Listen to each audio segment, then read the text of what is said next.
Welcome. My name is Ky Vassor. I am the Assistant Director here at Galerie Myrtis. It is my esteemed honor to serve as moderator for today's program titled Art and Legacy.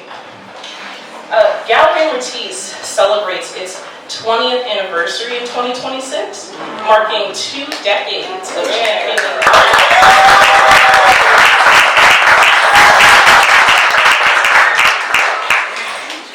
So again, this momentous occasion, it marks 2 decades of championing artists, advancing cultural dialogue, and building community through art. Founded in 2006 in Washington, D.C., and relocated to Baltimore, Maryland in 2008, Galerie Myrtis has since become a vital cultural anchor in this region and beyond. Before I get too far into intros, I just want to set a few house rules. So so you all are aware, we are recording today's program. Our lovely videographer and photographer, Dee Hardaway, is sitting right here. So please be mindful that if you do speak in the audience, it'll be picked up as a part of the talk. You'll be another featured panelist, so just be aware of that. Also, refreshments are still in the center of the gallery in that middle room, and the restroom can be found, it is the first door on your right when you enter that middle room, okay? So moving on from that, it is crucial before we start to express gratitude to our founding director, Dr. Myrtis Bedolla, who's sitting in the audience.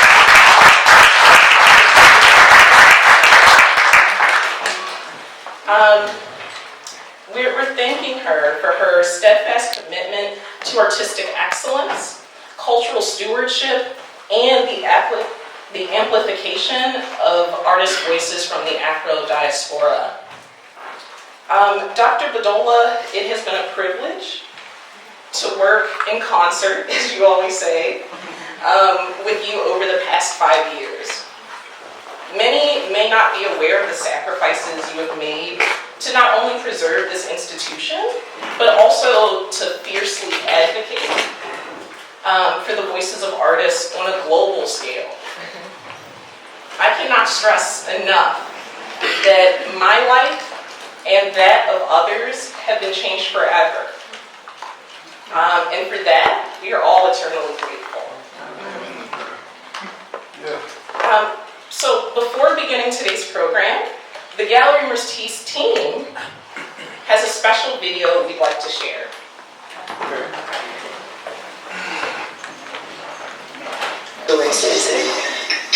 And entrepreneurship has led you to where you are today.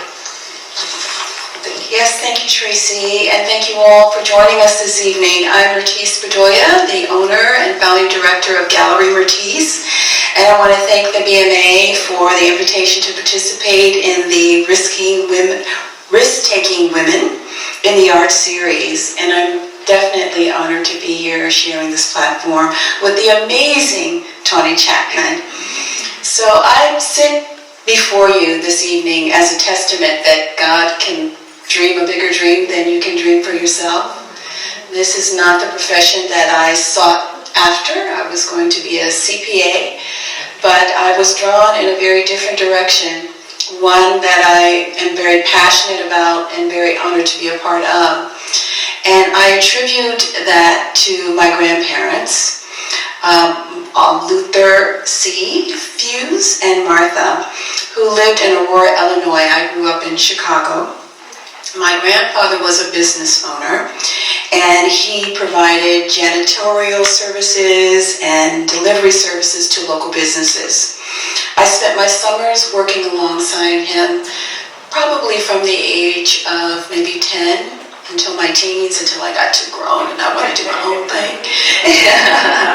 But he cleaned office buildings, movie theaters, and my favorite was the candy store. And he would buy candy for me to sell to the neighborhood children. And I would set up my stand in front of his house, and I would take a egg carton. That was my cash register. So I would cut it in half, The top was where I put the dollar bills, and the part that cradled the eggs was where I put the coins. And so that's where the bug, the entrepreneurial bug was. I was bitten by the bug. In addition to his cleaning service, he also had a delivery service.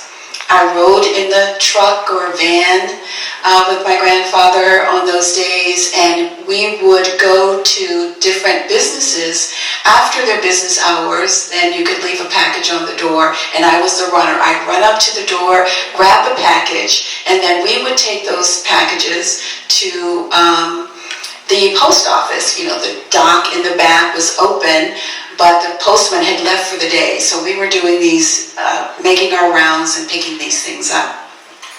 Something else that really left a very serious impression on me was my grandfather also, with his business, would deliver groceries to the elderly and shut-in. And those days they would call the grocery store, the grocer would put those things together, and we would go and collect those grocery bags. And in addition to that, then the grocery stores did not sell foods with the dented cans or crushed bread or overly ripened fruit. And they would collect all of those foodstuffs, put them in boxes, and my grandfather would drive to very poor communities in Aurora and give those foods to needy families. So I learned from him the spirit of entrepreneurship, that there's dignity in work. The importance of generosity. I'm sorry.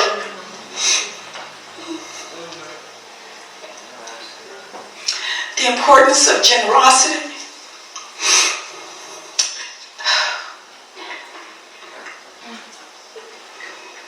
And to be grateful for what I have.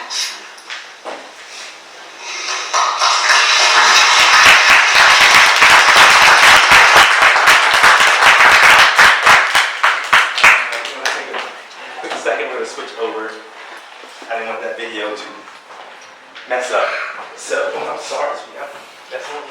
So while we're making a visual transition, I'd like to take this time to allow our featured panelists to introduce themselves to our audience and offer their own remarks of gratitude before we begin. So starting off with Jenell, and I'll just switch. Hello. My name is Jenell. So Auntie is the oldest of 3. I'm her middle daughter's daughter. So I am here with a belly full of butterflies, but a heart full of gratitude just to be in the presence, okay? And in the presence of everyone here, because I know there's an appreciation for the art and the conversation that we're having today. So I'm happy to be in the room. Thank you for leading us well, because I'm following. Yeah. Hello, everybody. My name's Chris. I am Myrtis's youngest son. I'm very grateful to be here. When looking at what the topic of today's conversation is, I just feel humbled that I'm included within it. I consider myself, on a certain level, on a stage of collecting, and I definitely attribute where I am today from being my mother's son. Listening to that opening video really resonated with me because my mom has raised me and my brothers, our entire lives, and molded us with stories of her childhood and her upbringing, and really instilled a sense of pride, knowing oneself beyond just who you are, but where you came from, and many times in my life I've fallen back on those lessons that my mom has taught us just through the stories of her own childhood and family upbringing. So as a new father, I definitely plan on sharing those stories, passing those down, along with the stories that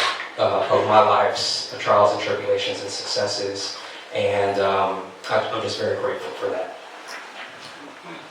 I'm going to get through this without crying today, but my name is April. I am the wife of Myrtis' middle son, Noel, who's the doorman currently, but his title is the director of this gallery, director of sales of the gallery.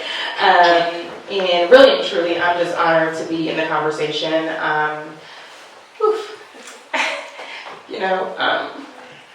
Myrtis has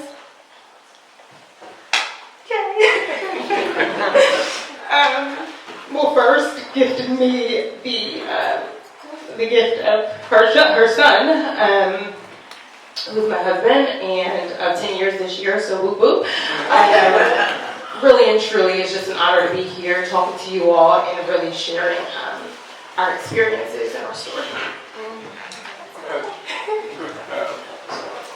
Well, most of you have known me for as long as you've known the gallery and known Myrtis.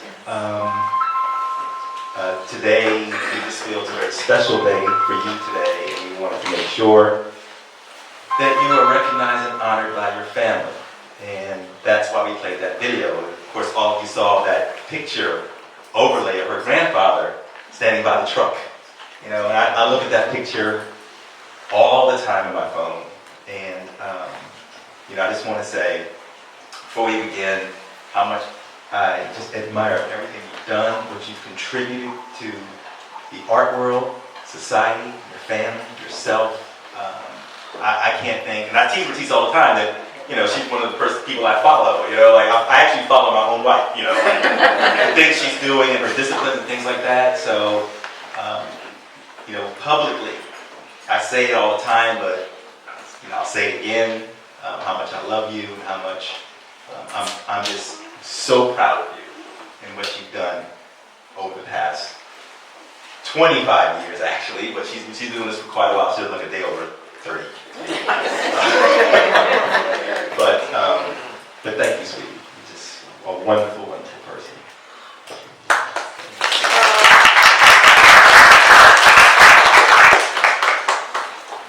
You can't stay around this. We got to hear from our family director. I don't know what to say. I'm just trying to hold it together here. You guys should have prepared me.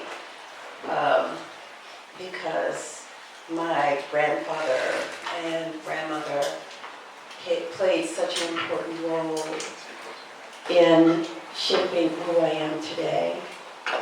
I was spoiled as a child by my grandparents, especially my grandfather, who, my siblings always say, "You were grandpa's favorite." I was like, "No, I wasn't." And then I found out that some of the same things that my grandfather did for me, he did for the other grandkids, and I was a little jealous of that. I was like, "Grandpa took you for rides in his truck?" They're like, "Yeah." I was like, "What?" But being by my grandfather's side during those summers was just, that bonding that took place. Having a black man in my life who treated me really special. Not that my father didn't, but hanging out with your grandparents is a different experience. Seeing him as a business owner resonated with me very strongly. And he also employed his adult children, who helped to clean the movie theater, which a couple of years ago we took a family trip and we walked through that movie theater, which is absolutely beautiful. It's an Art Deco theater in downtown Aurora. What I didn't say in the video was that while my grandfather provided them with janitorial services, he was also their bookkeeper. Now, they didn't pay him for that, but he offered that. He worked in that capacity also. And I remember those large ledgers that, back then there weren't computers, right? So he would open these huge ledgers, and he was keeping their books, like candy sales, ticket sales, employee salaries, and he just took such joy in that. He was a mathematical genius, but was never able to express himself in that way. But his business acumen, I marveled at that and often reflected back on that as a child. So, you are either an entrepreneur or you're not, right? We're just carved and shaped and molded. Our DNA is such that it is. My DNA is deeply rooted in entrepreneurship. And so even when my boys were growing up, I would encourage them to sell candy. Noel bought that handsome guy at the door over there. He bought, what was Ali? He was a boxer, American boxer. Noel saved all the money that he earned working at the commissary and selling candy and bought this dog. I think it was like $900. He would keep a shoebox full of money. So when the boys were growing up, I would tell them, they would say, Mom, I want this. And I wouldn't tell them they couldn't have it. I would say, what do you need to do to earn the money to buy it? And that was the thought process. That's how we achieved the things that we wanted to achieve. There was no lack. We don't believe in lack.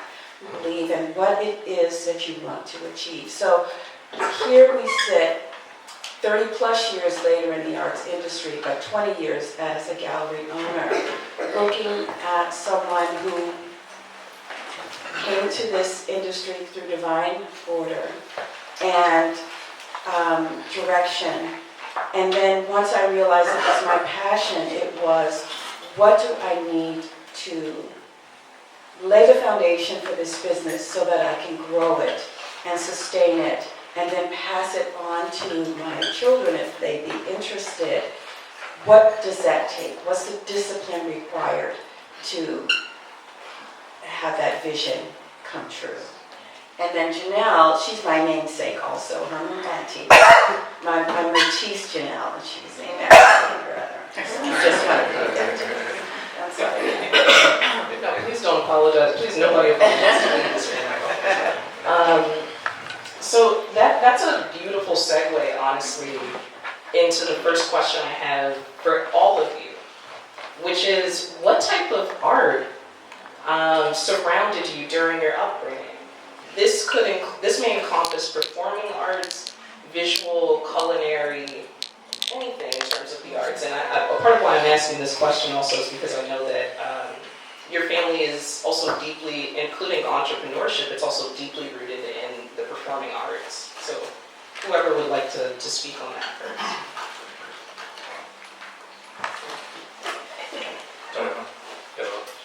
I'll trade you. Yeah. Thank you.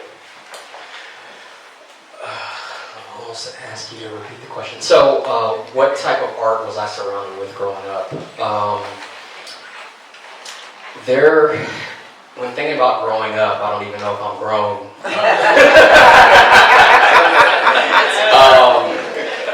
So, I could break it down to certain levels in my life. I mean, as a young child, you may or may not have art in your house. There's always family photos, things like that, along with the stories of my great-grandfather, who I'm named after, that we heard the story of a few moments ago.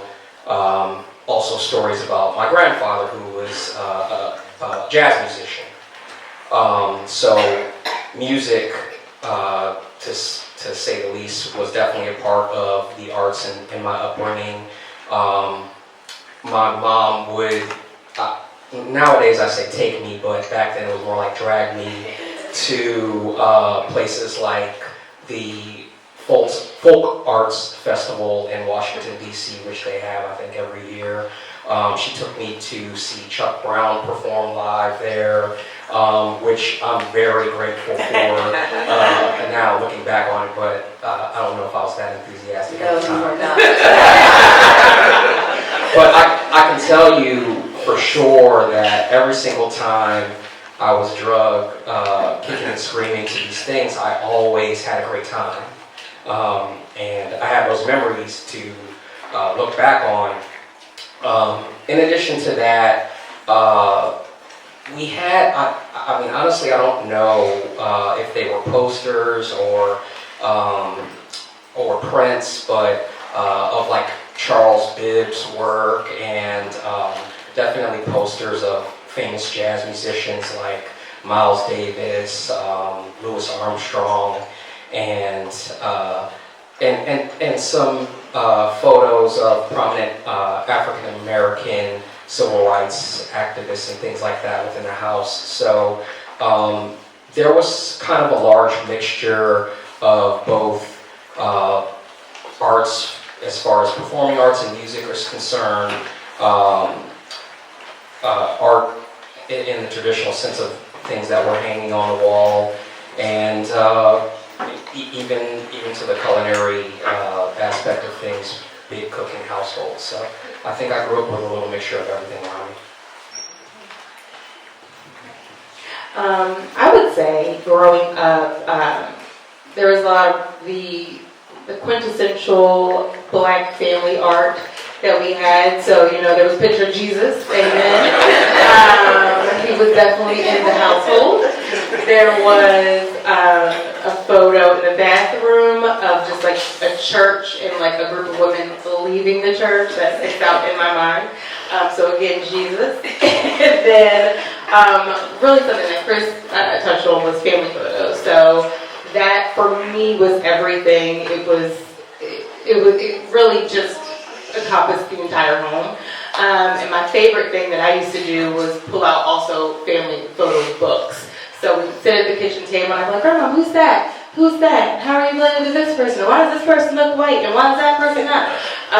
So that for me, artistry was just the art of family that encompassed me growing up in terms of visual arts. But I would say, in addition to that, as a young child, I consider myself an artist. So I drew a lot. My first memories are that of Winnie the Pooh. So I would draw those of Winnie the Pooh and Tigger, and I would also sell these photos, maybe 25 cents, something of that nature. So, artiste. And then really music, music shaped our home. It was everywhere. I personally still adore music in every aspect. So yeah. Well, I'm going to be honest and say there was no art in our house. But I remember just two things. One thing was the writing. I actually wrote a story when I was young and won the contest. I was supposed to be on the radio to read this, and I got the most. Yeah, I got the most as a kid, so I could not do that particular thing. I still have the little book upstairs. I still have it. I look at it now, it's so ridiculous, but I still have it. I think I shared it with Myrtis once before. But in a household, again, it's only the musical aspect was really, really big. My father was my father, I remember him bringing home an 8-track of Sly and the Family Stone, greatest hits. At that point, they had like one album or 2 albums. They had greatest hits already. And I remember just listening to these things over and over and over again and having that big click between the tracks. And Isaac Hayes' Hot Buttered Soul. Those are the two things in the house I listened to constantly. And to this day, I could spend all day just looking around and listening and finding interesting music. It's just something that I could literally go upstairs now and just do that the rest of the evening, right? Because I just enjoy doing that. And Myrtis enjoys music as well, so luckily, there's a parallel track there as well. But that's about it for me with the arts up until the point where I met this one here.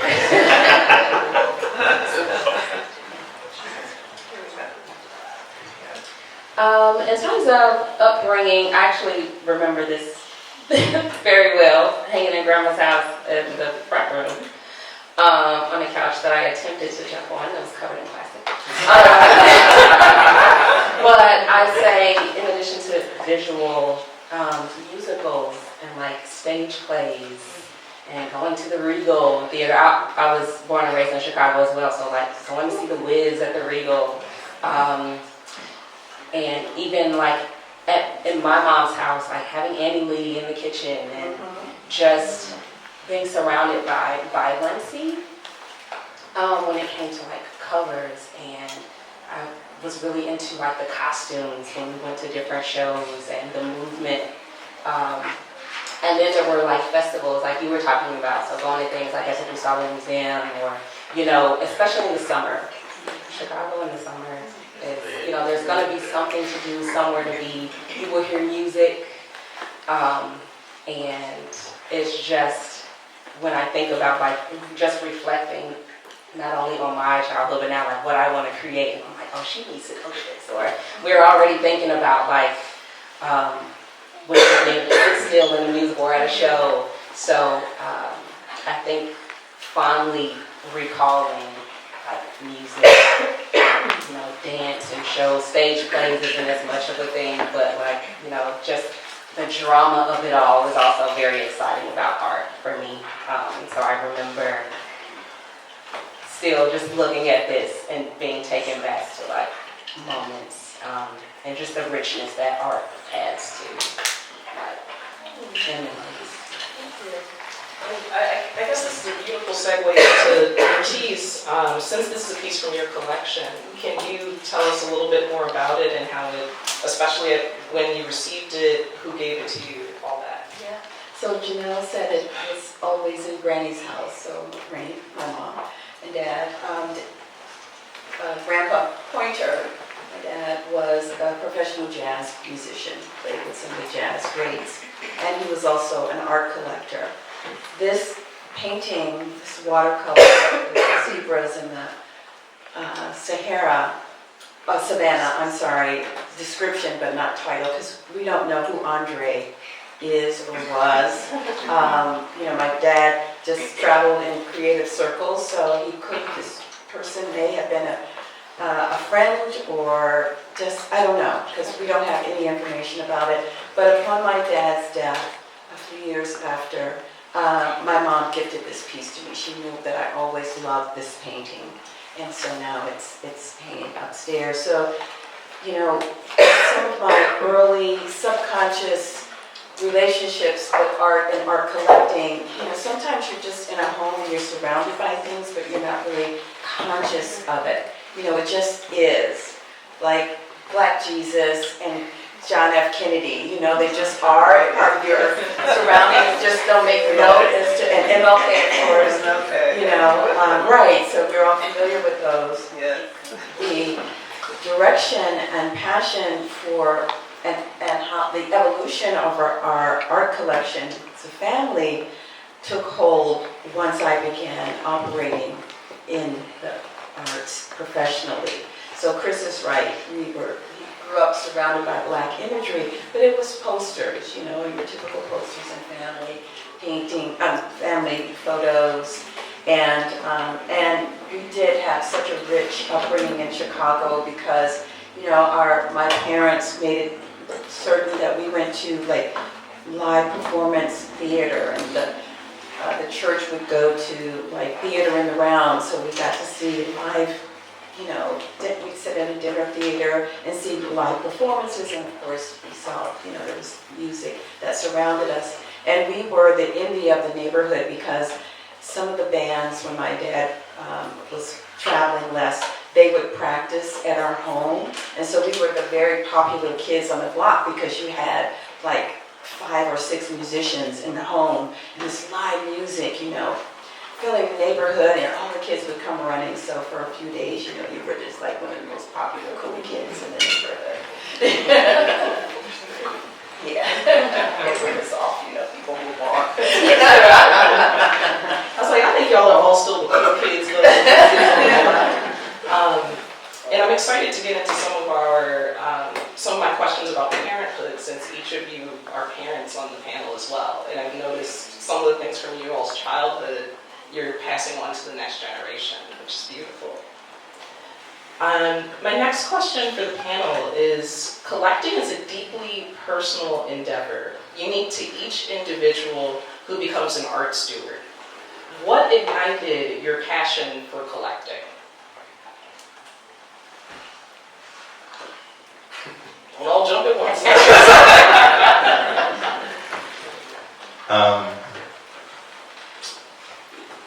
A trip to a place called, what was that place called back then? Gallery 500. Gallery 500. Does anybody remember Gallery 500 on 509th Street? Yes. Yeah. And what we were looping earlier, there's a, Myrtis is speaking about that, and there's a picture overlay of that location in one of the videos as well. And I saw it this morning, I was like, God, that's where it all started. And that's where it started for me. I was in my office, and there was a person who worked there who was just very into arts. And then she would talk about all kinds of artists, like Basquiat, everything. She just talked about these things. She said, hey, you should go and check this gallery out. They have anything this weekend. So that's where I went. And that's when I realized there was a whole other world of people that admire things on walls.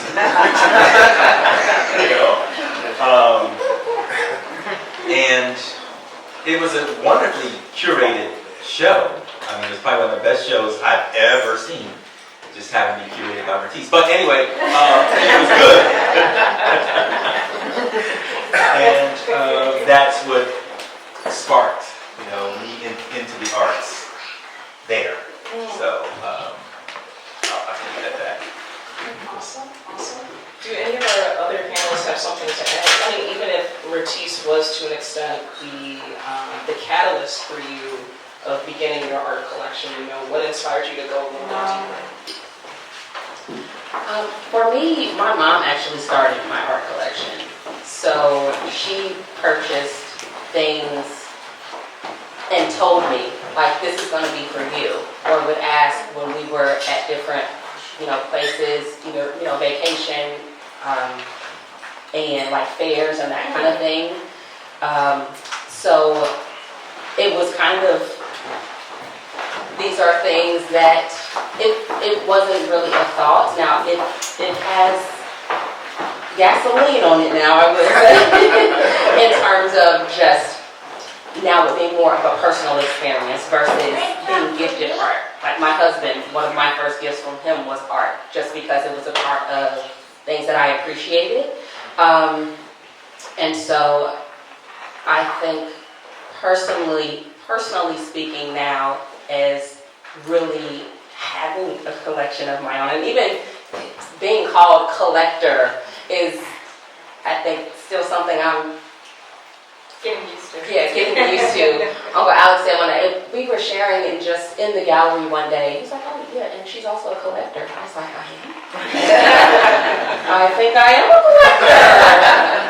collector. And so just what sparked it is, first of all, my appreciation just for the experience of it, but now an appreciation for like the heart behind it and the richness and what it really means. Like I have, grown up with art and seeing things, but now, especially during this time, understanding how important it is for reflections of ourselves, of myself, preservation. Like it's taking on a new meaning even now as we have this dialogue of what that means to collect, what it means for myself, my family's experience, legacy, and it continues to evolve as I evolve. So, yeah. I'll speak briefly on it. My first piece was purchased for me by my mother while visiting a gallery, Ida Pinto Gallery in Washington, D.C. Another thing that my mom has done is consistently taking me to meet her mentors within the art industry and on business meetings and things like that. At that stage in my life, I think what my mom was trying to show me is just an introduction into art collecting, and I picked something that was visually appealing to me. But just to kind of reiterate what Jenell just mention collecting for me and the thought process behind it has evolved over the years. One of the greatest gifts that I have as a collector, and this isn't something that's exclusive to my relationship with my mom, but definitely a part of my exposure as a result of being my mom's son, is being in the gallery and listening to artist talks and hearing the meaning behind what they created, what it means to them, and what was the driver behind why they put that paint on the canvas, so to speak. So all of those things have definitely helped to kind of evolve my thought process behind collecting, but it started with a gift from my mom. I would just add to that, obviously the exposure to this family and now being a part of this family has really ignited my passion for art outside of Winnie the Pooh, my earlier drawings.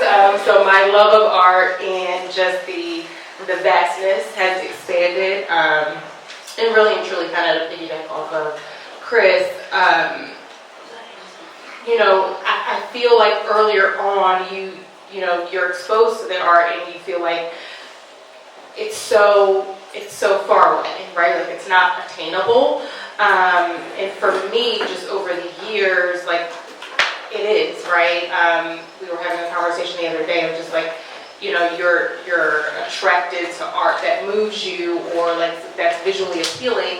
But for me, it's more than that. It's feeling, right? So the art that speaks to me is the art that invokes emotion. It's the art that has a personal connection to me for one reason or another. But yeah, I would say it started here after the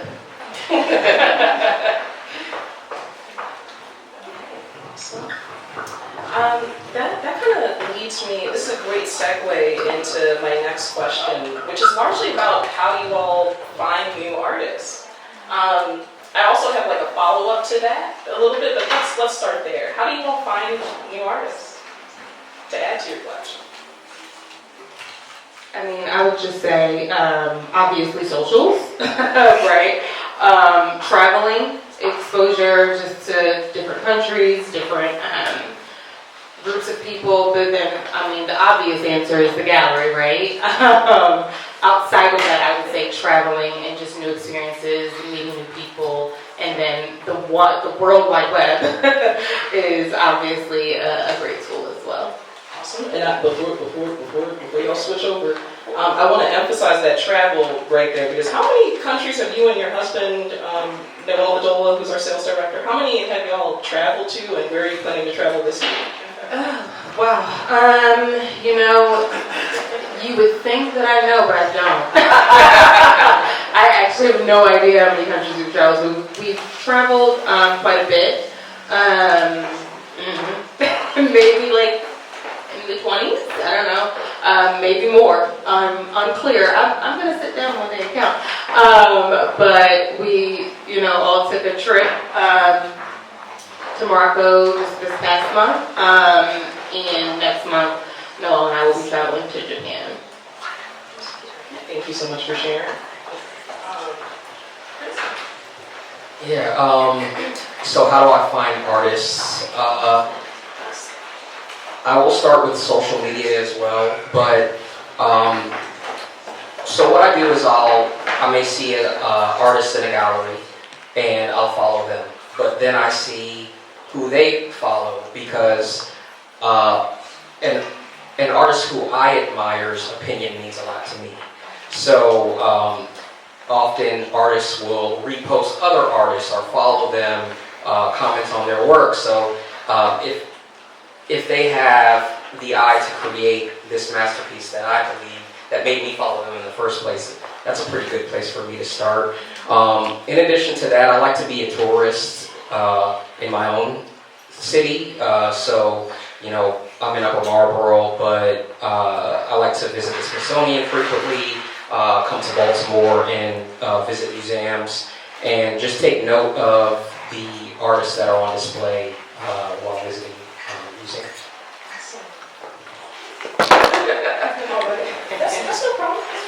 So maybe I'll swing back around to the other end to Myrtis and Alex.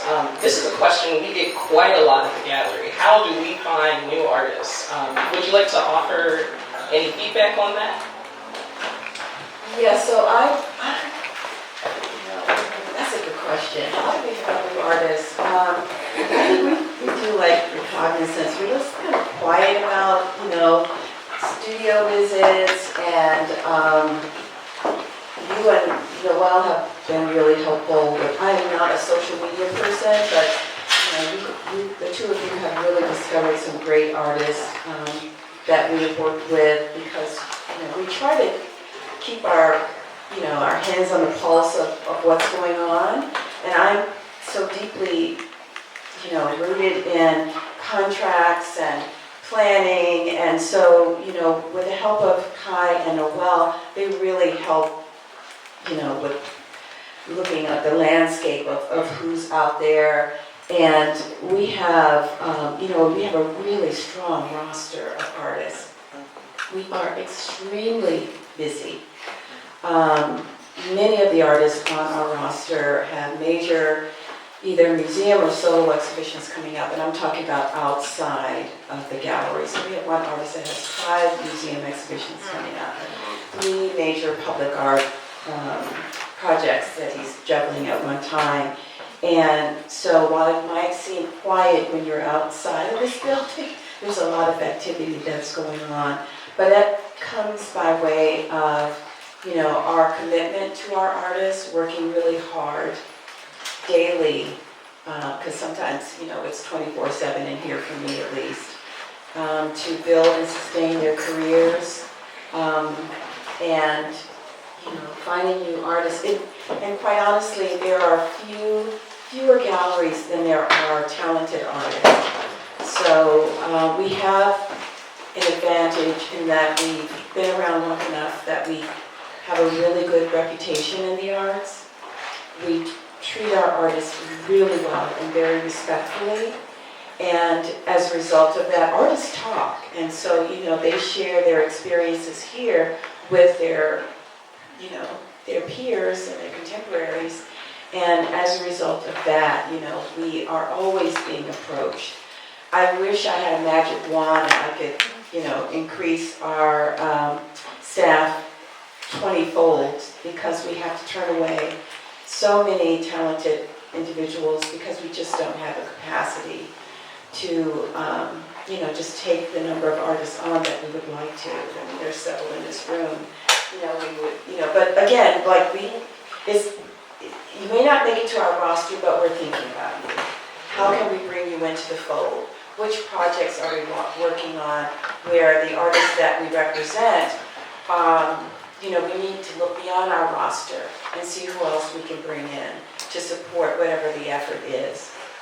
So that's I guess, in a nutshell, how we discover new artists and how we support the artists that we have on the roster.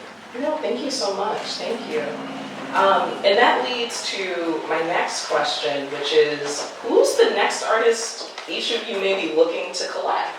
Is there somebody that's on your radar at the moment? The other side of that question also is, do you have any regrets? Any regrets in terms of someone you wish you had collected at a different point in their career? And now we get odds from the audience.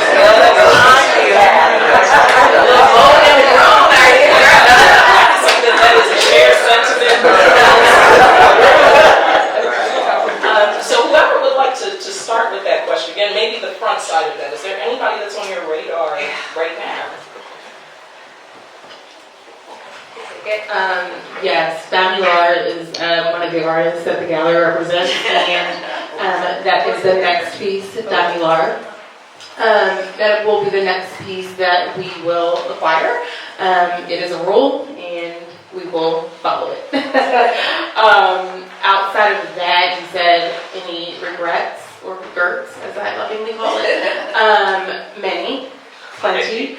Ronald being, I would say, the first. There's a piece in particular that was right there on that wall. Right? Ronald, yes. And I would still love to acquire it at some point. We're having conversations. But yeah, Ronald, Tawny, early on, because Lord knows I can't afford it now. Who else? Those are the two that stick out as regrets on that list, because Ronald's also not very affordable for me at this moment in time. But yeah. For me, someone that I have my eye on that I appreciate is Candy Lopez. And I came across her at the expo. Last year. And then a regret. Her name is Amy. Oh, yeah. Oh, my I remember like just chit-chatting. And you know, when you're in proximity to a giant like my auntie, sometimes you just don't know. Like, just being in the room with her anyway, so you never know who else is in the room. That's just in general. But I'll say Amy Cheryl, I look back at like Facebook memories and I'm like, okay.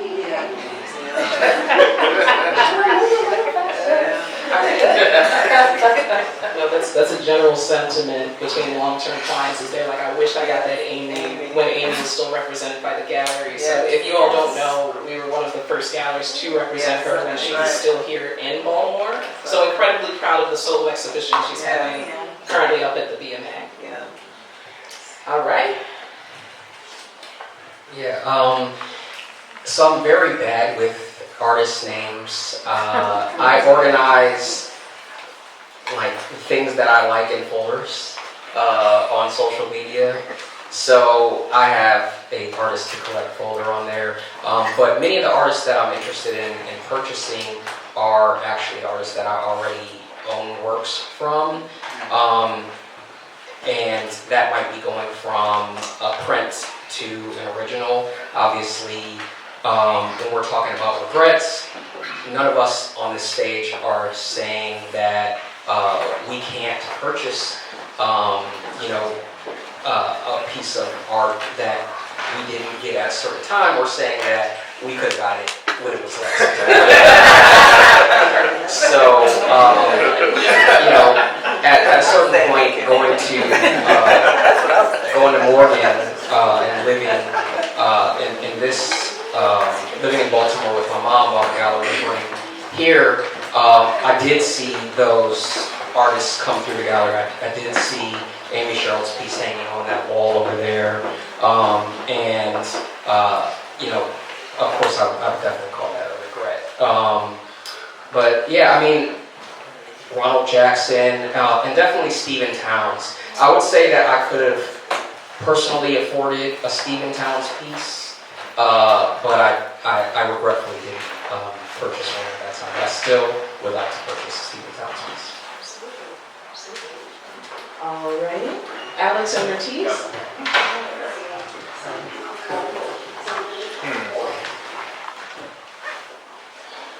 I just had the wonderful fortune just to live in the building, every day. And we just see art every day. We have our own collection upstairs, we see art downstairs. We spend a lot of time at art fairs. We do a lot of things with the arts. And I think that if there is any regret about something I did not get, it's been mitigated by just the experience of just knowing that I want to see more. It's like, so you can't afford an Amy, then we have some other artists here that you could buy, because no one knows that's going to happen necessarily, right? So we kind of let that go a little bit, and just, at least for me, just being around Myrtis, and just seeing all the stuff that we see constantly, that I can live with that risk factor of not having something, because she's going to find something else. Any artist that we bring on board, right, early, okay, when a gallery does that, whether it's Myrtis or any other gallery, it can be a signal in some way, depending on what you think about the gallery, homework that you've done. That somebody is taking enough interest. One thing that Myrtis does that a lot of galleries don't do, a lot of galleries are retail-based entities. We're here to make money like everybody else, but Myrtis spends a measurable amount of time with artist development, right? That takes time. So you have to find an artist that understands that it's not this quick art where you're just going to go from $0 to $100,000 or $1 million, whatever. That takes time. And so what Myrtis has done, what I've been exposed to, is meeting the artists that understand that. And you only get that experience if you go to functions like this, where you can hear them speak, and you look at their pricing, and you go, I can afford that. But if this person's talking long game, they're signaling directly to you of their commitment. So, I spend so much time with Myrtis with this that I can live with that experience like that.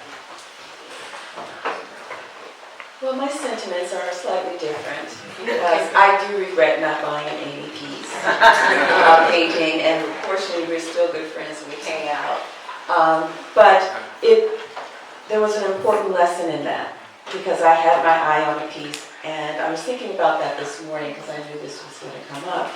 And I knew she was transitioning and the reasons that she was, and I'll share a little bit.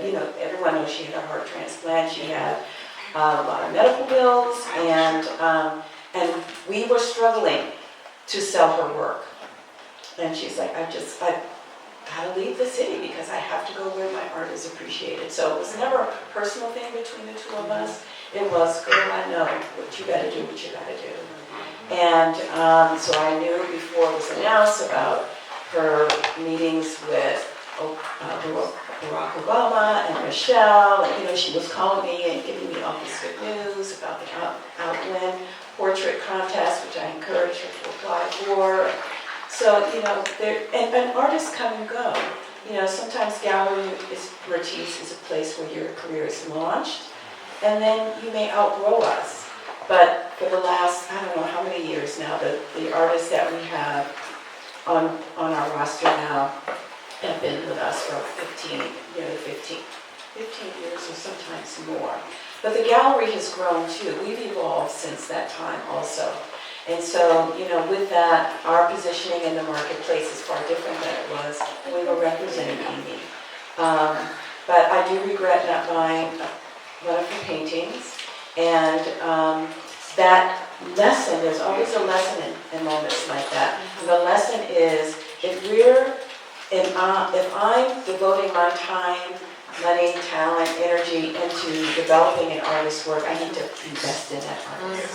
And so I've made a concerted effort now to buy the work of each artist on my roster. I'm still working to accomplish that because some are newer than others to us. But so it keeps me on a constant payment plan. We do payment plans. I have a payment plan too. We got overhead. We got overhead. So we can't always write a full check. But and because now we have the excuse of buying for our grandchildren, Nana's going to live with it, Grandpa Alice is going to live with it for a while, but we have engaged them in the buying process. Who do you like? Which artist do you like? Do you like this piece? Do you want this piece? And then it'll be gifted to them. Because strategically it's being done to build generational wealth. Yes. Art is an appreciable asset. And we can take ownership and autonomy over that. We may not have the big funds to pay, in the stock market and all of those other places, but here you can be deliberate about it. You can get on the payment plan. And one great thing about the art, in most cases, and 99% of the cases, it will at least retain its value. It may not go, you get these, like escalations in price, which Amy is a great example of that. But in most cases, the art will at least retain its market value. And so, which is another reason why that we deal on the secondary market as well. So, I'm always going back to my marketing, CPA mindset, entrepreneurial mindset, and trying to figure out ways to best serve our clients, which is why we do primary and secondary market sales, and also cemented in the understanding that art is an appreciable asset, and it is a way in which we can build wealth. I will say, I do remember the Amy Sherrill piece over there too. I mean, it was still, yeah, it was, a lot of work was in here in that particular exhibition. So I do remember, I just had to let it go because I just can't imagine, what we were thinking when I was looking at how beautiful it was. Some of that same artwork, a few of those pieces, right? Some of the same artwork that we had in here is in our show. Wow.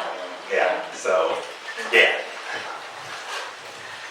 I have to mention why I pointed at the piece that was over there, because that's the one that's in the National Museum of African American Art's permanent collection. Yeah, And it's the one that I liked.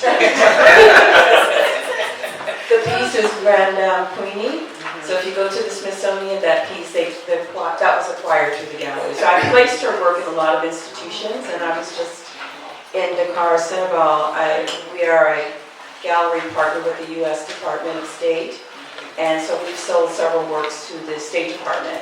And a very large Amy Sherrill painting is in their collection, and I'm looking at it thinking, I don't know if you all know, you all paid maybe, because it was $20,000 back then, I'm like, this painting is several $1 million deep, and it's just sitting there like that. Wow.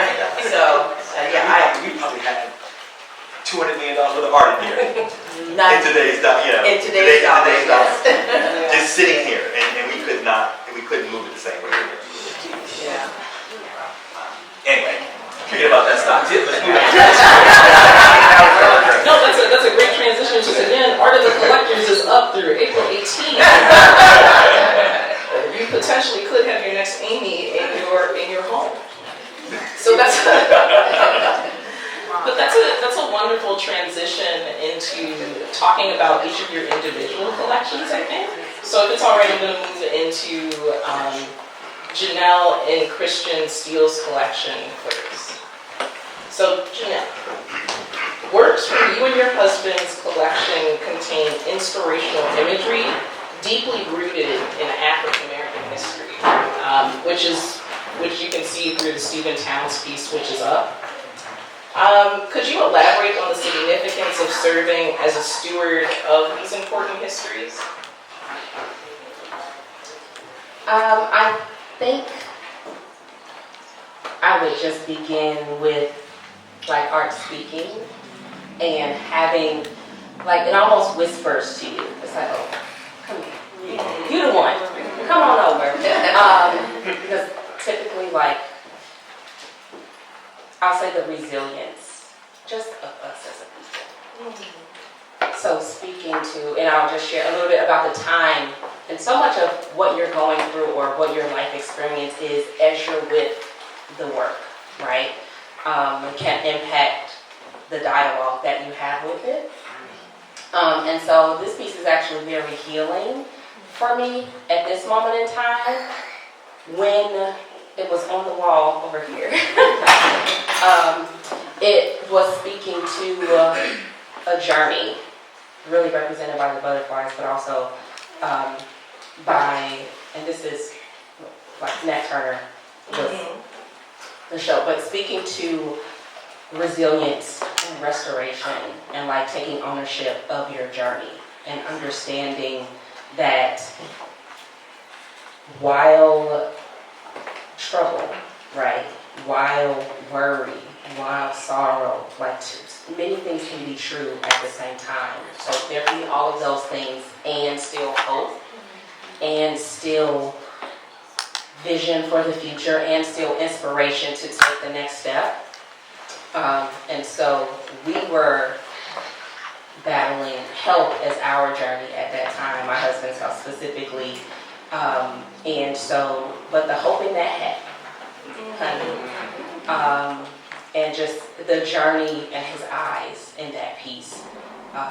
And then there's like the halo. You can't appreciate it really here, but that halo glows, like what's behind him. So it is something that at this moment in time speaks to our history and like our journey that continues.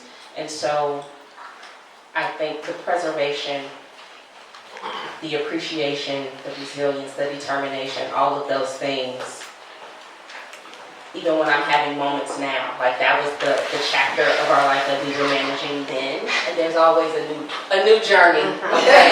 There's always, there's some more butterflies coming, because, life continues. And so sometimes when I'm having a moment and I just need to regroup, I might be having, my tea or whatever, and we're having another conversation, like, all right, So the preservation and appreciation for history, but also just the hope for the future through that work specifically, the butterflies and that speak to there's more. It's not done yet. He's worn and weary, but it's not done yet. That's beautifully put. And it's echoed through the entirety of your collection, right? So I'm also going to transition on to another piece by Tawny Chapman for this question, which is, your collection echoes visions of the past while reflecting on hopes for the future. How does art within your collection contribute to your family's and others' ability to reshape their understanding of self-identity? That is a very grand question. What I can say about this piece, and it made me smile when it came up initially, is because I was not a mother yet, but I appreciated the thought, the experience. It said mother. To me, it said protection. It said guide. And I think that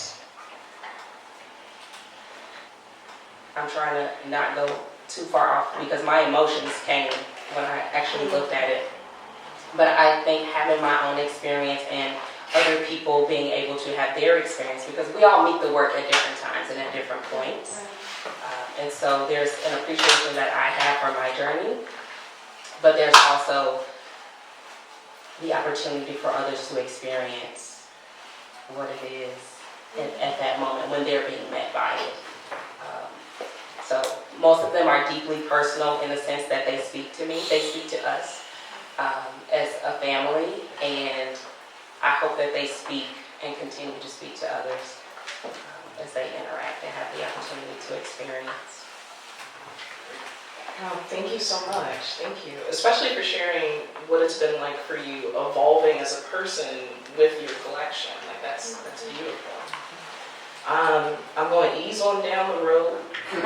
Excuse me for clicking a little too much. I also just wanted to state that this is like the most recent acquisition from you both, from artist Megan Lewis, correct? Yes. Awesome. Did you want to share anything about that? Anything about that at all? Well, I'll say we are on the payment plan. So there can be things that are attractive or that speak to you, and it's about, finding out what will be required. What do I need to do? And how can it be in reach for me? And so I think the movement, there's so much about this piece, it's very striking. But the journey, again, we're always going through. Hallelujah. The Lord is a keeper, though. And so eventually we are attracted to such strong work because we're always navigating the next. So I know that's not a unique experience, but that's just our experience. And you don't get to have proof. The title of it even really struck me because we're in transition. We both finished grad school very recently, so it was actually Dr. Steele, okay? But understanding, like, you don't get to have proof. So even surely, and you may have had the vision of today, of 20 plus years later, but it's like yes, there's stripes and there's a journey behind, and you don't get to have proof. So you have to choose to still be forward, be going forward, and trusting yourself. Amen. Thank you for taking us to church. No, sis, thank you. And so now I'm transitioning on over to Chris. So Chris, my first question for you is about travel. So you've engaged in extensive travel, including a visit to Niger to undertake an art research project alongside Dr. Bedolla. Could you elaborate on how your travel experiences have influenced your collecting practices? Yeah, so Niger, Cuba, Venice, recently Morocco, all of those I can attribute to the gallery, my mom, and connected with art. This piece that we're looking at here is, I just go by his nickname, Choco, an artist who I met and had the privilege of basically going in and out of his studio for days on end while staying in Cuba during the Cuban Biennale. Choco, his work represents the Afro-Caribbean workers and peasants that exist in Cuba, and it just resonated with me. The hat, he does printmaking and impressions, so yeah, that's what I wanted. Amazing. So a significant portion of your collection, speaking about edition pieces, a significant portion of your collection is comprised of works on paper or editioned works. Can you speak to why there is an emphasis on works on paper throughout your collection and their accessibility? Yeah. So the piece that we're looking at right now is actually an original ballpoint on acid-free paper, Albert's, that I purchased through the gallery. Albert's, speaking of art that we had in the house earlier, Charles White, but they were posters, those large hands and the very detailed lines of the drawing really stuck out to me. The title of this work is Pop Break, but I see the little X on the bottle. When I bought it, I was in my early 20s. I was thinking, he's chilling, having a drink on his lunch break like that. It just stuck out and resonated with me at the time. But as an early part of my collection, it's often the one when people come into my space that sticks out to them, and is very liked by many people that come into my space. But to your question about accessibility and some of the other pieces that I've chose to include within my collection that is represented here today, part of what I wanted to speak to today is, and I know that this video may make it to other ends of the internet. My mom's has a plethora of social media outlets. By the way, the gallery has 26 reviews on Google. I need all y'all to give us a review. The gallery has just been around for 20 years, and 26 reviews is just not enough for me. But so if we're talking about why I chose again to choose like prints, for example, is because when we're talking about collecting as a whole, one of the biggest barriers to collecting is price. I chose to overcome that barrier by not being regretful about who I couldn't purchase, but finding ways to purchase where I could afford. This particular piece is Kayla May. I became familiar with her work while visiting Expo Chicago, and she released a set of prints around the time of Black Lives Matter protests, and a portion of the proceeds went to Black Lives Matter. And I had a lot of emotions around the protests and things that were going on at the time. This was a way for me to kind of buy something that I love and and have that outlet at the same time. Amazing, thank you. And I really appreciate you speaking to the fact that collecting is something that should be accessible. It's accessible for all of us in a way, right? So thank you for making that point. And again, I'm going to ease on down. Would you like to say anything about this edition print before we move on though? So this is this is Tristan Eaton. The reason that I chose to add it is because part of what I intended to speak on today was kind of one of my beginnings in love with art was collecting comic books. Tristan Eaton began his career kind of as a toy maker, but has had many connections through Marvel Comics and other industries, and has made some amazing originals and prints. And this set right here is, I can't pronounce that, it's a diptych, which is a set of two, and it's a study in bronze and marble. Yes. Amazing, thank you so much. And again, I just appreciate that accessibility also means like accessibility in the mediums and the styles of our artists. Like if you collect comic books, you're technically an art collector, right? Alrighty, so I'm transitioning on to April. So April, my first question for you is, many of the works that you and your husband, Noel, decided to highlight from your collection centered on themes of youth and connection. How do these pieces speak to a sense of belonging? Yes, so for me, and not necessarily just within our collection that we own, but a lot of the pieces that naturally speak to me are women, right? Women in power, women in struggle, but then also children, right?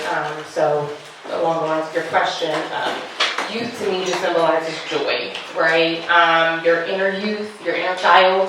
I think, that Jesus in the Bible, he says, I'm not going to direct quote, but basically he says, to enter into the kingdom of God, you need to present yourself as a child, right? And so I think that speaks to just our natural being, right? And really emphasizing and connecting and reconnecting continually with our inner child, because it just gives us joy.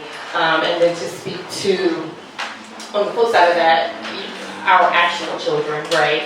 Not just our own inner children, but our actual children that just give us a sense of immense joy and pride. Amazing. And speaking of your kids, I'm going to slide on down to one of our last slides.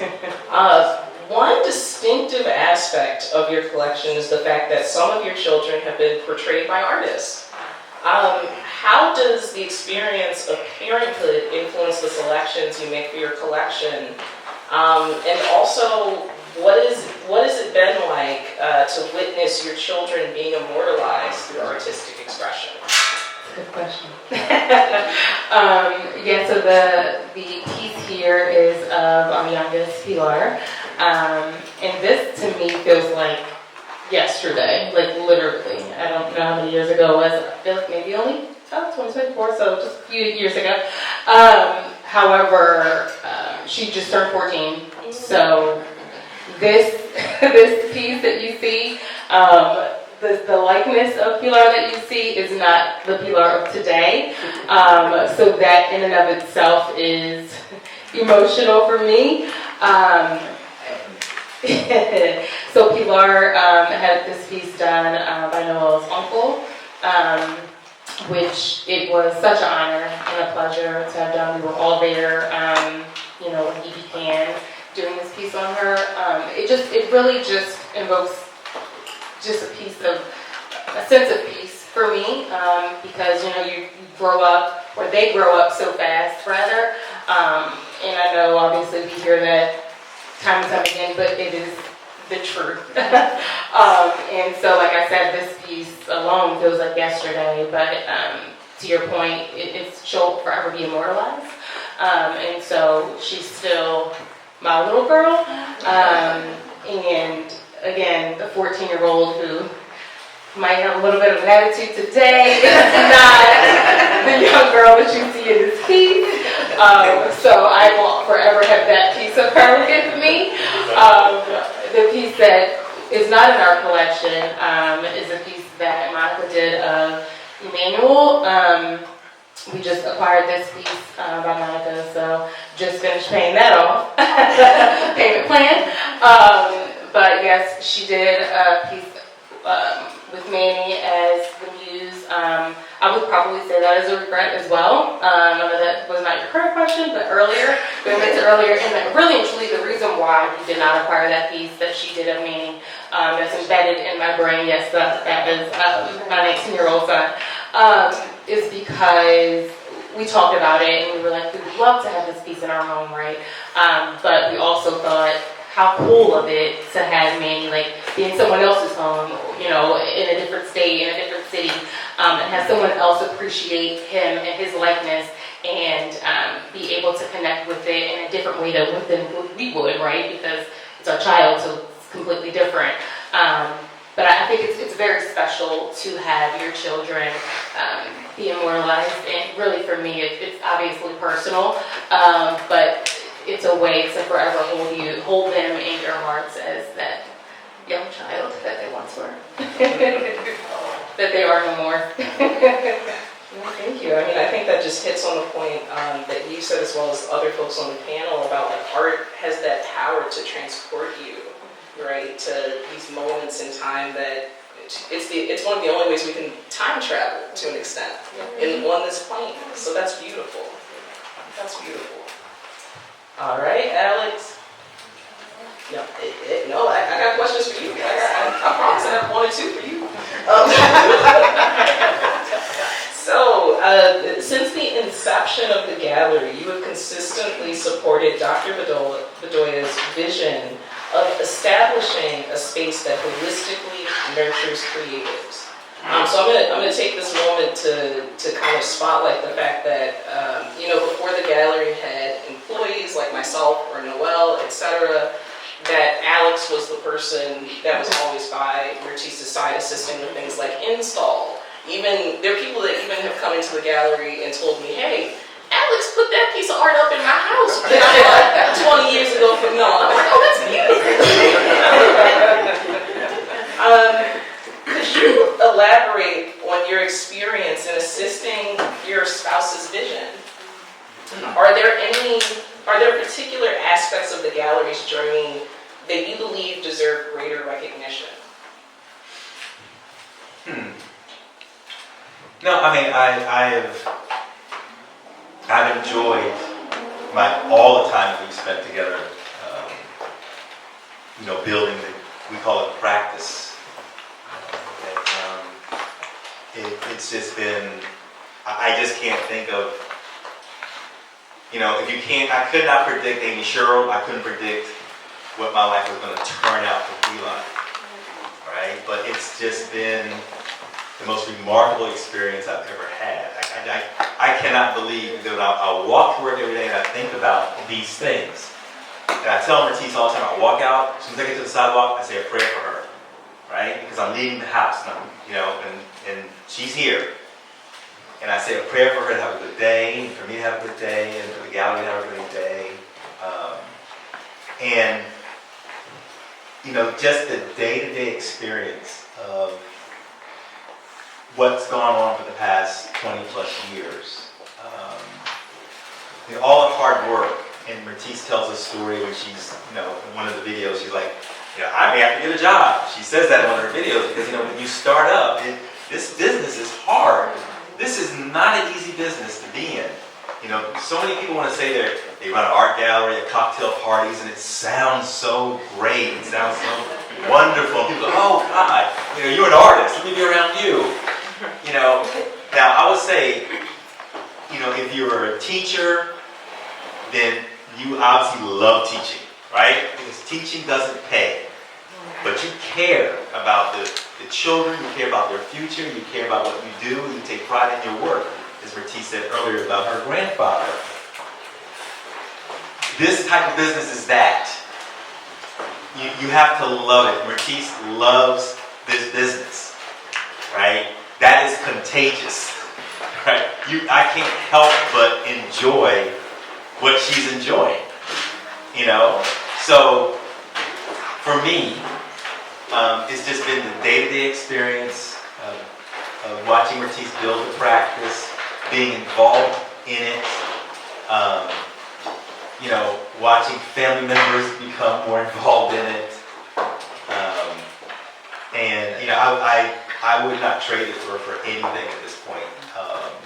You know, we still do business the same way. Like, even when you and Noel aren't running stuff, we're still upstairs doing business all the time. I mean, for us, it's just part of what we do. We talk it, and we blended it in to our day-to-day experience, right? So that it's not like this thing versus that thing. It's like we can talk about these things and then move on to other things. And that's, you know, I just feel very, very fortunate to have had this experience with you all this year. It's wonderful. Thank you for sharing. My second question for you. Oh, more? Yeah. I thought I laid it all out there.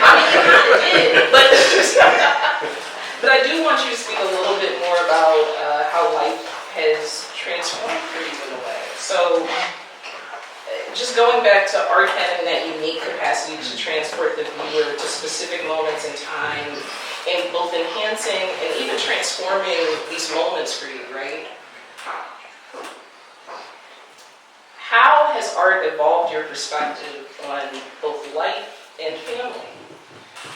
Well, I would say life and family the most. That's probably why I can't pick out a particular piece of art, you know, because so much of the experience of being with Myrtis all these years, that to me is art is the experience. Art is the thing that's giving me the experience that I'm having.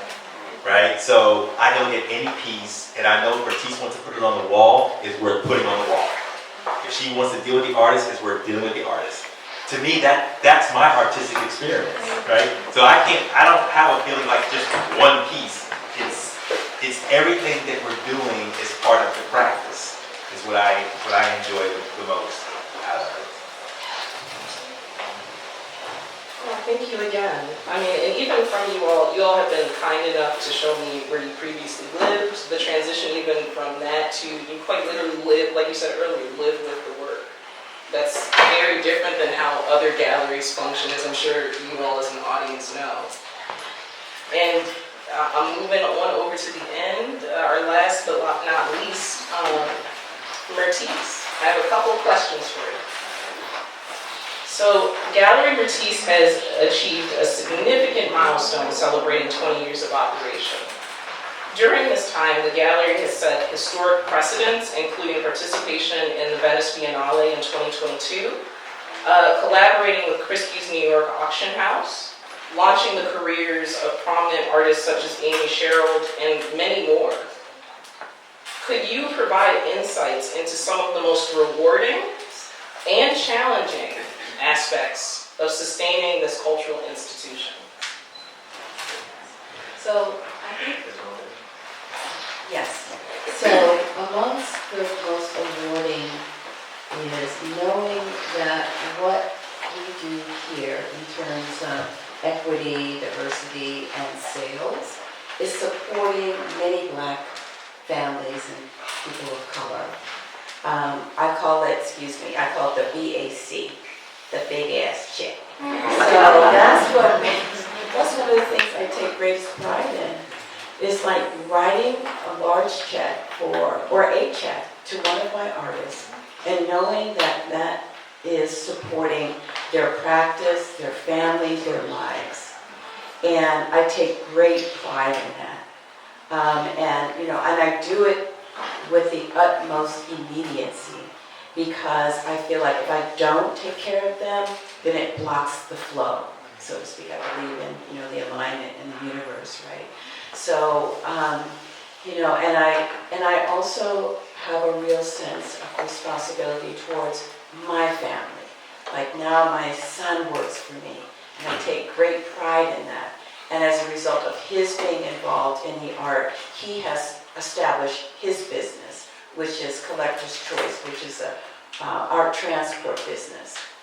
And it's a great service to our clients because we say we have an in-house delivery service. So if you buy a large piece and you can't transport it yourself, it's just a seamless process. And then my oldest son, Oscar, and his wife, Tammy, they have now established Flourish Arts Accelerator in Chicago.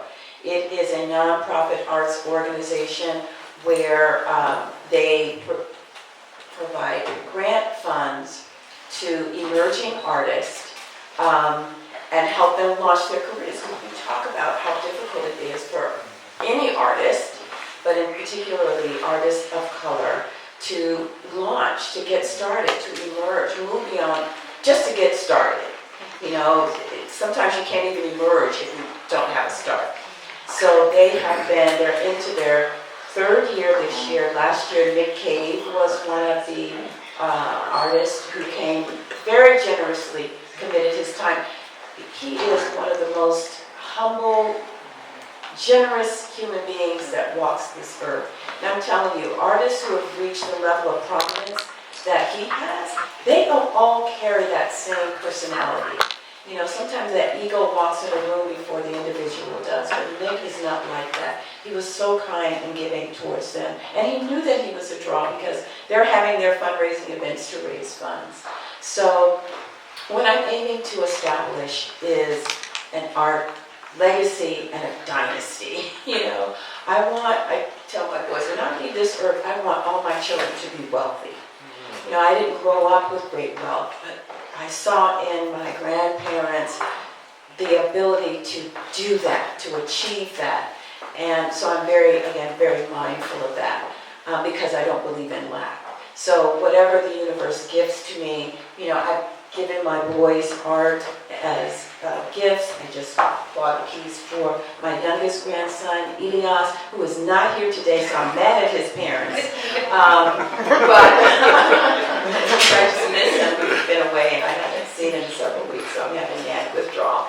But, so yes, I'm sorry. I hope that I answered your question. You answered that question. You answered my next question. No, but I'm thankful that you shared more about how a lot of folks come into the gallery and one of their first questions to me that isn't even necessarily about the art that's up on the walls. They'll ask me, what's the future? And I'm like, we're standing in it. Both by what you said in terms of Oscar and Tammy establishing Flourish, as well as Noel establishing an art transport company, and even hiring his own children to come in and assist him. So thank you for sharing that.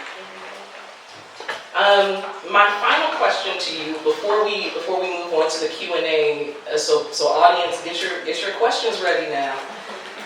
My final question to you is, what general advice would you offer to other families interested in beginning their own art collection? Well, one thing that I would offer is to be very intentional about it. If I may encourage you not to put up any barriers when it comes to entry, because we often think, I can't afford that. But buy, as Chris said, buy the best that you can, and maybe there are a lot of important collections that are centered around works on paper, and understand that printmaking and the difference between the different types of prints, but prints are a good entry point. And think about Elizabeth Catlett was a master printmaker. There are master printmakers. I'm not talking about your poster category. I'm talking about printmakers. So going to that with an understanding of what that really is. So I would say that. And I think something else that is really important, I go back to the piece that I inherited from my mom in Dad's collection, is that my father never shared with us who Andre was, the maker of that piece. share with your family why you're buying and who those individuals are, and do your record keeping. Because that's an important part of that provenance. The history of ownership is an important part of what defines the value of that piece. Should it be inherited, passed down, or you want to sell it? I buy, invest in work, and I sell work out of that collection. I deal with auction houses in New York and some of the local auction houses as well. So, you know, I did not become a CPA, but I definitely have that CPA mindset in terms of the numbers like my grandpa did. So, you know, I think those are the things that I would like to share most. Thank you so much. And so this is the time we'd like to turn things over to our audience. Are there any questions? Any questions? Well, I have more of a comment. So I am the husband of Jenell. This is our 4-year-old. And I think I became appreciative of art. We moved here from Hawaii, was in the military. And we, like Alex said, got to live with the art. We were fortunate enough to live upstairs while we were looking for a house here. And it was just such an immersive experience. And the one that really stands out was this huge picture. I don't even remember who the artist was. It was a black man holding a Ritz box. Yes. Oh, he purchased that. I wasn't able to purchase at that time because they were trying to purchase a house. But that would be my regret, that I wasn't able to get that purchase. Yes. Yes. Yeah. Yeah. But I became so appreciative, and then I became like not the hired help, but the help. Anytime there was teas here, I got to set up, and it wasn't like, oh, I need your help in the sense that, you know, I'm obligated. It was like a fortune to me, like, oh, I get to sit on this and be part of this experience from the ground up. So thank you so much for our 10 years in Baltimore being a part of all of this. Thank you. And thank you, because you all have acquired an extraordinary collection, and Zozo is so fortunate because she's going to be living with those beautiful works of art. All right, so yeah, does anyone else want to share? I'm going to pass the mic to our videographer. So if anyone wants to share, please raise your hand just so that he could pass it on over. Thank you. I'll share, and I have a question. One, I just want to thank you for your presence. I'm a long friend of your eldest son, Oscar. And I bought my first major piece of the Megan Lewis from you all in Miami. Yes, I remember. So I'm just really grateful because this gallery really started my art collecting in a real way. So thank you again for that. But I also have a question about people who are trying to start collections. Do you suggest connecting with a gallery so that, you know, that is your entryway into new artists, or, you know, just that's kind of my question, is like, should you be, as a collector, connected to a specific or a couple of galleries in order to kind of add to your collection? Yes, I think that, you know, depending on what your intentions are in collecting. So there are many different ways to approach this. Yes, I believe that establishing a relationship with a gallery and several galleries is great. Sometimes when we're working with a client and, you know, they look at our roster, they have purchased a few pieces from us, but knowing what the aesthetic is and what their direction is in collecting, I will suggest, well, here's another gallery with great artists, and you may want to, you know, venture there and see what they have. Or there are art fairs that you may want to go to, so you can expand your artistic, you know, endeavor. And exposure is so key to help build your collection as your taste evolves, right? And your budget might increase. You know, you start at one price point and get that banner year, and hey, you know, we can go out and really get some great work. But establishing a relationship with a reputable gallery can be very valuable to you. They can tell you, like, who's maybe someone new to their roster, like April gave it away because we've just signed on to Milar, which we're going to be making that announcement soon. Thank you, April. An artist that actually, her husband Noel works for me. My son, he just discovered an amazing talent. So there are great advantages to establishing relationships with galleries, but you know, venture out, and you know, artists are always, in most cases, you know, they welcome being able to bring people into their studios and forming relationships with collectors or a potential collector. So yeah, there's so many great ways. And in addition to that, of course, you know, going to museums and the art fairs are just a real key to, you know, opening your mind and eyes up to what else is out And there. I want to add something you left out, though. Okay. How educated you, most gallerists are, but how educated you are. Oh, thank you. And you have really helped me. Like, in one instance, I was choosing between two of the same artists. I'm not even going to mention her name. But and I actually had put down a one. And you told me that you thought a different one, which I liked, I did like it, was probably a better purchase. And you gave me a number, you know, of reasons why, and I took your advice. I wouldn't have been able to do that on my own. You know, you're educated about a number of different things, and I think just interacting with a gallerist, this is a follow-up to her question, and you in particular, really helps in decision-making on the part of the buyer. So, Thank you. yeah.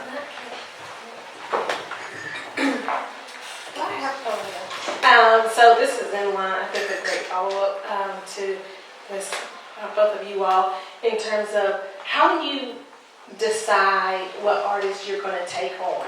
Obviously, the number of talented artists is vast, and but how do you, if you can share, you know, some aspects of how you decide to take on an artist when the amount of artists is, you know, it's very large. Yeah. Artists that draw my attention are one whose works really resonate with me.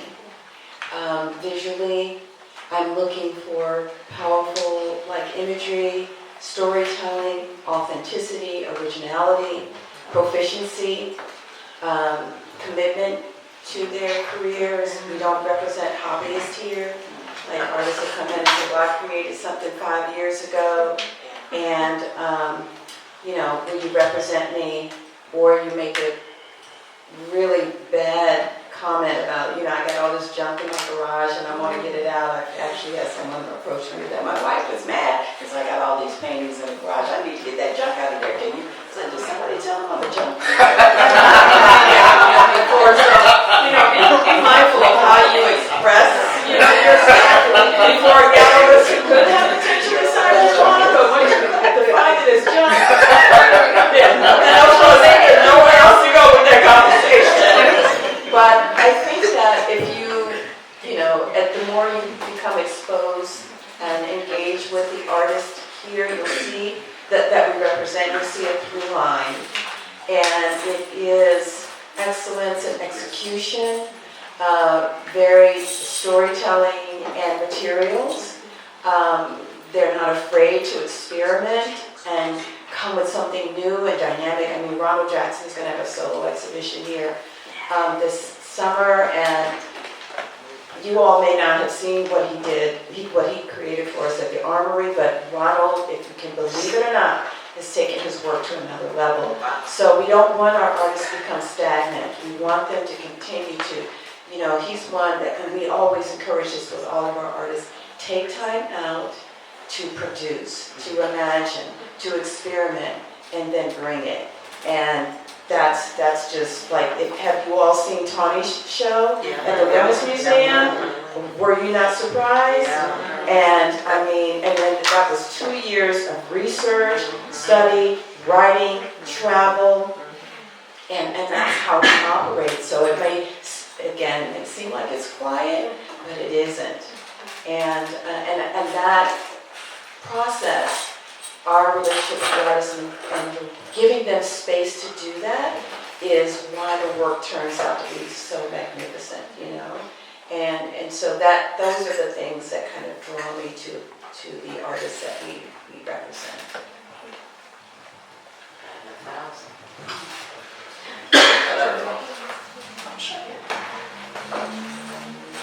I just want to speak on the question about building relationships with galleries. Because of my relationship with my mom, I get asked questions like that all the time from people who know about my mom's gallery. And I want to just kind of reiterate two things that were already said. One, the events that surround gallery openings and shows are like huge when it comes to building relationships, not only with the gallery, but also other admirers of art. You'll start to see the same faces over and over again going to Art Basel, Art Expo, or even shows in DC and Baltimore. And those relationships just kind of strengthen your position within the art community. And then going on what Christian said, what my mom said about studio visits, it's something that potential buyers may think is off limits to them, but I guarantee you, if you go to an opening, you speak to an emerging artist, and you ask them, hey, where's your studio? Do you allow visits? And you do that for the first time, it will just blow your mind. It feels like such an exclusive thing that people don't have access to, but what most people are not doing is just asking. Are there any additional questions? Any additional questions? Oh, I see a hand all the way in the back. That'll be our last question. Absolutely. Thank you.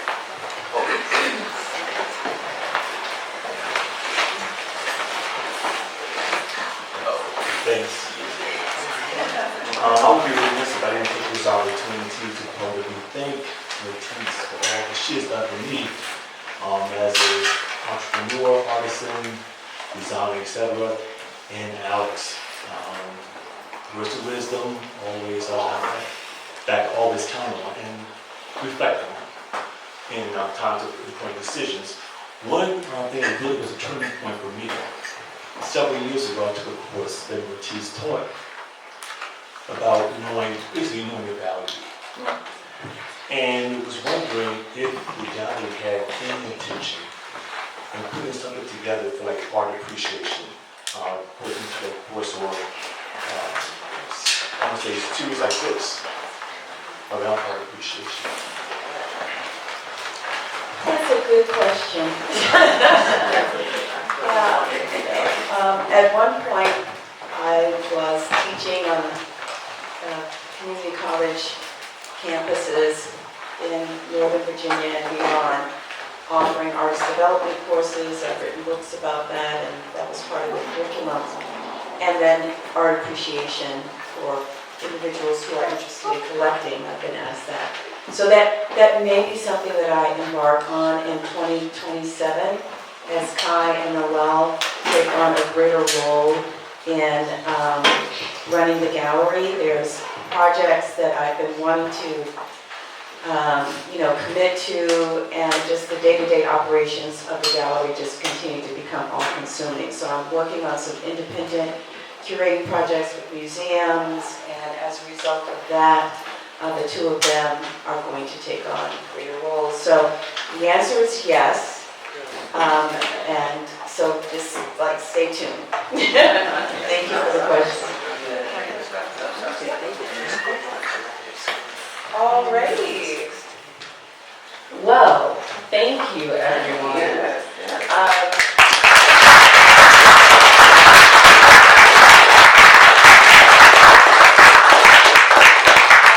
So before we dismiss, I would be remiss as the person that's in charge of marketing not to tell you about some things that are coming up. So Closing soon are 2 exhibitions, one of them being Jarrell Gibbs' No Solace in the Shade is currently on view at the Brandywine Museum in Chatsworth, Pennsylvania. That's up until tomorrow. So if any of y'all are in that neck of the woods tomorrow, have fun. The next one being Tawny Chapman, Sanctuary of Truth, Dissolution of Lies, is on view at the National Museum of Women in the Arts through March 8th. So you have one more week left to view. After a special edition of Tea with Myrtis titled Chang Mireille, a tribute to Billie Holiday, that will be occurring on Saturday, March the 14th from 2 to 5 p.m. Tickets are currently on sale via our website. Tea with Myrtis is an extraordinarily intimate program. If you've never been, I highly recommend going, especially since we'll be conducting a listening salon during this one. After collecting an unruly passion is our closing program and our final panel for Art of the Collectors. That'll be taking place on Saturday, April 18th from 2 to 4. So actually, regarding the question of the gentleman in the back, some of the questions and things that you remarked earlier will be covered during that collectors panel, which is really exciting. So if you're a collector, a long-term collector, someone that's more emerging, looking to expand, I highly recommend you all participate. And last but not least, I'm excited to make the announcement that we'll be participating in Expo Chicago this year. Yes, we're going back to the Navy Pier. So we'll be featuring the works of Devin Allen, Tawny Chapman, and M. Scott Johnson. The fair will be taking place April 9th through the 12th. So please come through if you can. And if you can't, we'll have a digital catalog available on our website. Thank you all so much again for participating in today's program, and please finish out the food that's in the middle room.